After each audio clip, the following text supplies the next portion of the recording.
1,65,000 টাকা আমার বান্ধবী আমার বাঁচিয়ে দিল। কিভাবে বাঁচিয়ে দিল বলেন তো? হ্যাঁ, সেটা জানতে হলেই ফুল ব্লগটা আপনাদেরকে দেখতে হবে। এমন বান্ধবী থাকলে জীবন আর কিছুই দরকার হয় না। 1,65,000 টাকা পুরোপুরি সেভ হয়ে গেল। এবং আজকে আমরা কোথায় ঘুরতে গিয়েছিলাম, আজকে আমরা সারাদিন কি কি করেছি, দুই বান্ধবী কি শপিং করলাম, সবকিছু থাকবে এই ব্লগে। তো চলুন দেখে আসি আজকের ফুল ভিডিও।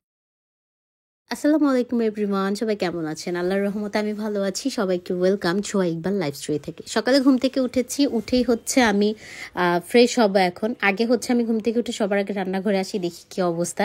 সো আমি হচ্ছে ফ্রেশ হয়ে এখন আজকে তেমন কিছুই রান্না করব না, শুধু ডিম ভুনা করব। বিকজ অফ আমার বাসায় আজকে যত মেহমান ছিল সবাই চলে গিয়েছে। আমার ভাইয়ের বউ আর ভাবি আমার ভাইয়ের বউ আর ভাইও আজকে চলে যাবে। সো আমি আর আপনাদের ভাইয়া শুধু রাতে এটা খাবো। রাতের জন্য রান্না করছিলাম ডিম ভুনা। আর আমি এখন বাইরেই লাঞ্চ করবো আজকে দুপুরে। সো এখানে এক চুলায় হচ্ছে তরকারি রান্না করতেছিলাম, আর এক চুলা আপনাদের ভাইয়ার জন্য হচ্ছে গরম পানি বসেছে। এখানে আসার খিচুড়িটা রেডি করে ফেলেছি। তারপর সব কাজটা শেষ করে আমি শাওয়ার করতে গেলাম। এই যে আমার হাতে ফোনটা দেখছেন, এটা আর 16 Pro Max, এখন যেটা নতুন আপডেট ট্রেনিংয়ে আছে, কালারটা কিছুটা সেম। সো আমার বান্ধবীর ফোনটা আমি যখন দেখি, ওর দেখা করতে যে ডিটেলস আপনাদেরকে লাস্টে বলে দিব।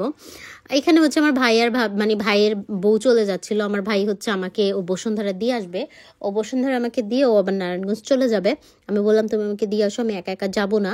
তারপর ও রাজি হয়ে গেল। তারপর সে বললো আমাকে একটা স্লো মোশন ভিডিও বানায় দাও। কি আর করার, তাকে স্লো মোশন একটা ভিডিও বানাই দিলাম। সাথে হচ্ছে ওই কাকাও স্লো মোশন হয়ে গেছে। যাই হোক, তারপর আমরা বসুন্ধরা চলে আসি। বসুন্ধরা আসার পর তারা মামা ভাগ্নি এখানে একটু ঢং করতেছিল। অনেক ঢং কাকে বলে, কাহাকে বলে, কত প্রকার ও কি তারা মামা ভাগ্নি এখানে দেখাচ্ছিল সবাইকে বসুন্ধরা এসে। সো এই ফ্লোরটাতে এর আগে আমার আসা হয় নাই। আমি বসুন্ধরা আসি প্রায়, বাট এই ফ্লোরটাতে প্রথমেই আমি আসছি। তারপর আমরা ফুড কোর্টে চলে আসলাম। ফুড কোর্টে এসে কিছু খাবার অর্ডার করলাম। ফুড কোর্টে অর্ডার করেছিলাম, আমি অর্ডার করছি হচ্ছে দোসা, আর আমার ভাই অর্ডার করছে চিকেন ফ্রাই। বাট দোসাটা এত ফালতু ছিল, খাই নাই আমি, ফেলে দিতে হয়েছে। বিকজ অফ অনেক বেশি ফালতু ছিল দোসাটা, একটু খাওয়ার পরই কেমন যেন লাগছিল। তারপর হচ্ছে এখানে আমরা হচ্ছে দেখছিলাম আরো কি অর্ডার করা যায়, বাট এখানে প্রাইস অনুযায়ী খাবারের টেস্ট খুবই মজা না। আমার বান্ধবী আসতে দেরি করতেছে, এই জন্য আমরা ফুড কোর্টে যে বসছি, কারণ ও আসতে দেরি আছে, ও আর কি জ্যামে পড়ে গিয়েছে। তো ভাবলাম আমরা এখানে একটু হচ্ছে খাওয়া দাওয়া করি, ওর আসতে আসতে যেন বোরিং লাগে। তারপর আমার দোসাটা চলে এসেছে। দেখেন দোসার কি অবস্থা, আমার কাছে একটু টেস্ট লাগে না, একদম টেস্টলেস একটা খাবার ছিল। দোসা এরকম হয়, এর আগে আমি অনেক খাইছি, আরো কম দামিও খাইছি। এটার দাম প্রায় 350 টাকা ছিল, বাট আরো 200-250 টাকা দামের দোসাও খাইছি, ওগুলো আরো মজা হয়। বাট এটা এরকম টেস্টলেস কেন আল্লাহই জানে। আমি একটুখানি খেয়ে পরে হচ্ছে আর খাইতে পারি না, কারণ এইরকম খাবার আসলেই খাওয়া যায় না। যে জিনিসটা আপনার খেতে ভালো লাগবে না সেটাকে আপনি খাবেন বলেন? সেটার দাম যতই হোক, সেটা দেখতে যতই সুন্দর হোক, যদি আপনার খেতে ভালো না লাগে আপনি তো অবশ্যই খাবেন না। তারপর আমার ভাইয়ের খাবারটা আসলে ওরটাও সেম, চিকেন ফ্রাইটা এমন একটা তেল দিয়ে ভাজছে, মনে হচ্ছিল যে অনেক দিন আগের পুরনো হচ্ছে পোড়া তেল, এমন একটা কিছু, ওইরকম কিছু দিয়ে ভাজছে। একটা স্মেল আসতেছিল, ব্যাড স্মেল যেটাকে বলে। তারপর ও তাও কষ্ট করে একটু খাইছে। আমি বললাম এত টাকা দিয়ে কিনছি, ফেলো না, খেয়ে ফেলো। তা ও খাইছি, আসেও খাইছে। আমি হচ্ছে চিকেন ফ্রাই একটু খাইনি, কারণ আমি ভাই চিকেন ফ্রাই এমন জায়গার খাই যেগুলো মজা। তারপর এখানে ইয়াসাও একটু খাচ্ছিল, ওর মামাও খাচ্ছিল, ওর মামার খাওয়া শেষ। এখানে ইজিদা বলতেছিল যে বাকি যে চিকেন ফ্রাইটা আছে এটা হচ্ছে সুরমাকে দিয়ে দাও, সুরমার জন্য নিয়ে নাও। যাই হোক, আর সবচেয়ে মজার বিষয় হচ্ছে সুরমারা হচ্ছে আসতেছে। আমরা আজকে দুই বান্ধবী এত হাঁটাহাঁটি করছি বিকজ অফ একটা ব্লেজার। আমার বান্ধবী আজকে ব্লেজার কিনবে, তার মাথায় ভূত উঠছে, তাকে ব্লেজার কিনতে হবে। ভাই তুই ব্লেজার কিনবি ভালো কথা, ওর ফিটিংস পাইলে ওর পছন্দ হয় না, ওর ডিজাইন টাইপের নিবে, হ্যান ত্যান 1000টা দোকান ঘুরে একটা। তারপর এখানে হচ্ছে আমাদের খাওয়া দাওয়া শেষ, আমরা এখন নিচে নামবো। আর আমার বান্ধবীর জন্য একটু অপেক্ষা করতে হয়েছে। ও হচ্ছে 16 Pro Max কিনেছে, এই জন্য ও কালকে ফোন কিনেছে। আজকে ওর হচ্ছে ফোনের যত ছবি টবি আছে এগুলো আরেক ফোনের, নতুন ফোনে আর কি নিবে। দোকান চিনবো না, তাই আমি দাঁড়িয়েছিলাম, ওরা এসে হচ্ছে আমাকে ফোন দিবে। যাই হোক, এখানে দেখেন অনেক মানুষ হাঁটাচলা করতেছিল। তো ওরা হচ্ছে মেইন গেটের ভিতরে দাঁড়াই ছিল, আমি ওকে খুঁজতেছিলাম, পাইতেছিলাম না। এই তো ফাইনালি ম্যাডামকে পাইছি। এই যে দেখেন ম্যাডাম কি ভাবসাপ নিয়ে আসছে, বাবারে বাবা, ভাবা যায়? সে পুরাই ভাবসাপ নিয়ে আসছে আজকে। বাট লাস্টে যখন সে তার মন মতো ব্লেজার পাচ্ছিল না, তার মনটা খুবই খারাপ হয়ে গেছিল, সেটা আমি ফিল করছিলাম। 3 তলায় চলে আসি, এই ব্লেজারটা তার ভালো লাগছে, বলতেছিল এইটা আমার ভালো লাগছে। তা আমি আগে বলতেছিলাম ভাই এটা ডল, এই জন্য সুন্দর লাগতেছে, তোরে কি ভালো লাগবে? যাই হোক, তারপর আমার বান্ধবী যখন ট্রায়াল দিছে, ওকে অনেক সুন্দর লাগছে, মাশাআল্লাহ মাশাআল্লাহ, অনেক ভালো লাগছে। স্কাই কালার একটা হচ্ছে ট্রায়াল দিবে এখনই, দেখেন আপনারা, খুবই সুন্দর লাগতেছিল মাশাআল্লাহ। বাট এটাও নেয় নাই, ও নিয়েছে অন্যরকম একটা, বিকজ এটা খুবই ট্রেন্ডি, এটা সবাই পড়তেছে। সো আমি ওকে বললাম এটা না নিয়ে তুই একটু আনকমন কিছু নে।